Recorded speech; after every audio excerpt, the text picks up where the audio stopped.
बड़ा सवाल है, चांद पर कैसे बसेगी इंसानों की बस्ती? चांद पर बसे शहर का नजारा कैसा दिखेगा? क्या चांद की जमीन पर भी धरती जैसी फसल लहराएगी?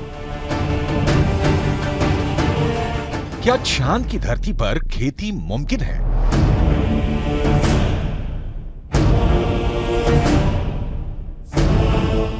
विज्ञान कहता है कि चांद पर अभी इंसानों के रहने लायक वातावरण नहीं है, लेकिन नासा का कहना है कि आने वाले वक्त में चंद्रमा की धरती को रहने लायक बनाया जा सकता है। लेकिन दावे के मुताबिक चांद पर बसने वाली बस्ती नहीं होगी सस्ती।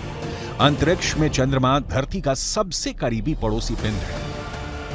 पिछले 6 दशकों में इंसानों ने 100 से भी अधिक मून मिशन को अंजाम दिया है। सभी मिशन को कामयाबी नहीं मिली, लेकिन इन मिशन ने चांद को सबसे ज्यादा खोजा जाने वाला स्थान बना दिया और अब चंद्रमा पर जीवन की संभावनाओं की तलाश हो रही है।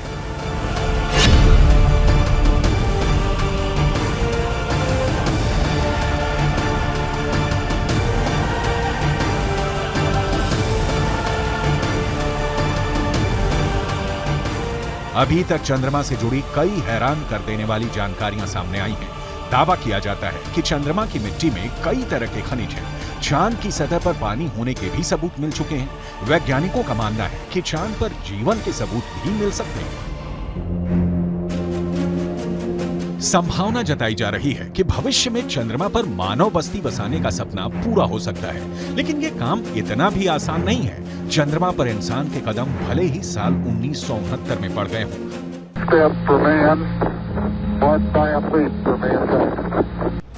लेकिन कड़वी सच्चाई ये भी है कि 1972 के बाद से किसी भी अंतरिक्ष यात्री ने चांद पर कदम नहीं रखा।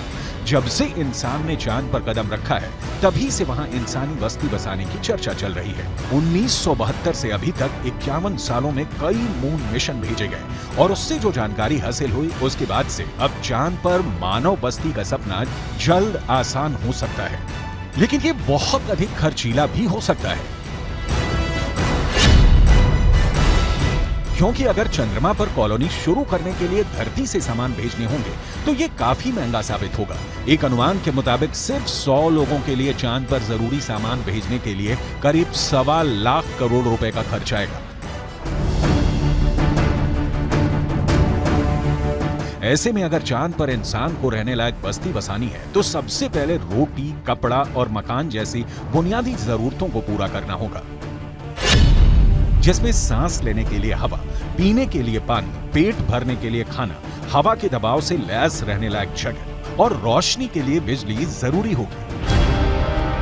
दावा है कि इनमें से ज्यादातर जरूरतों को चांद से ही पूरा किया जा सकता है। चंद्रयान 1 की मदद से चांद पर पानी होने की पुष्टि हो चुकी है। पानी की खोज के बाद इसरो अब चांद पर जमी बर्फ का विश्लेषण करने में जुटा है। चांद की सतह की बनावट को समझने में लगा है। नासा के मुताबिक चांद के दक्षिणी ध्रुव पर बर्फ है। बर्फ के साथ साथ वहां दूसरे प्राकृतिक संसाधन भी हो सकते हैं। साल 1998 में नासा ने मून मिशन के तहत ये बताया था कि दक्षिणी ध्रुव पर हाइड्रोजन है। नासा का दावा है कि अधिक मात्रा में हाइड्रोजन होने की वजह से वहां बर्फ होने की संभावना है। इसके अलावा चांद के दक्षिणी ध्रुव पर बड़े बड़े पहाड़ और कई गड्ढे हैं। ज्यादातर गड्ढे ऐसे हैं जहां अरबों साल से अंधेरा है।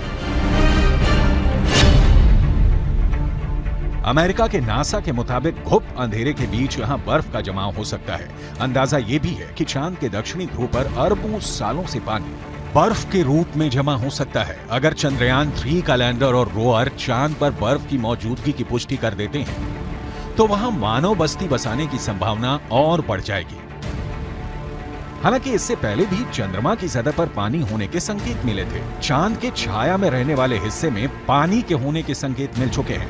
वैज्ञानिकों को चांद के उस हिस्से में पानी होने के साक्ष्य भी मिले हैं जहां सूर्य का सीधा प्रकाश पड़ता है। ऐसे में अगर चंद्रयान 3 चांद के दक्षिणी ध्रुव पर पर्याप्त बर्फ होने की पुष्टि कर देता है तो चांद की सतह पर मौजूद बर्फीले पानी से इंसानों की बस्ती और चंद्रमा पर अर्थव्यवस्था के लिए आधार को तैयार करने में मददगार साबित हो सकती है। आइए रसायन विज्ञान की भाषा में समझ लेते हैं कि ये कैसे मुमकिन हो सकता है। रसायन विज्ञान में बर्फीले पानी का रासायनिक सूत्र होता है H2O। पानी एक एक अणु में हाइड्रोजन और ऑक्सीजन 2:1 के अनुपात में मौजूद होता है, यानी पानी के एक अणु को हाइड्रोजन और ऑक्सीजन में तोड़ा जा सकता है। H2O equals H2 plus O2, यानी पानी की मौजूदगी में चांद पर सांस लेने के लिए ऑक्सीजन बनाना आसान है। वहीं पानी से हाइड्रोजन और ऑक्सीजन को अलग करके ईंधन के तौर पर इस्तेमाल कर सकेंगे। साथ ही साथ पानी से चांद पर बिजली भी तैयार की जा सकती है। साफ है, चांद पर मौजूद पानी कई समस्याओं का समाधान हो सकता है। पानी के इस्तेमाल से सिंचाई के लिए खेती का काम भी आसान किया जा सकता है, क्योंकि चांद पर इंसानों की बस्ती को लेकर रिसर्च कर रहे वैज्ञानिकों को तब बड़ी कामयाबी मिली थी जब चांद की मिट्टी में पौधे उगाए गए। अपोलो 11 मिशन के दौरान करीब 22 किलो सामान चंद्रमा से लाया गया था। इसमें तकरीबन 50 चांद के चट्टानों के टुकड़े और चांद की मिट्टी शामिल थी। शोधकर्ताओं को इस बात का बिल्कुल भी अंदाजा नहीं था कि चांद की धूल भरी मिट्टी में कुछ उग भी सकता है या नहीं। उन्होंने इसे एक प्रयोग के तौर पर लिया कि अगर अगली पीढ़ी में कोई चांद पर जाता है तो वहां पर कुछ उगा सकता है। जो नतीजे सामने आए उसने वैज्ञानिकों को चौंका दिया।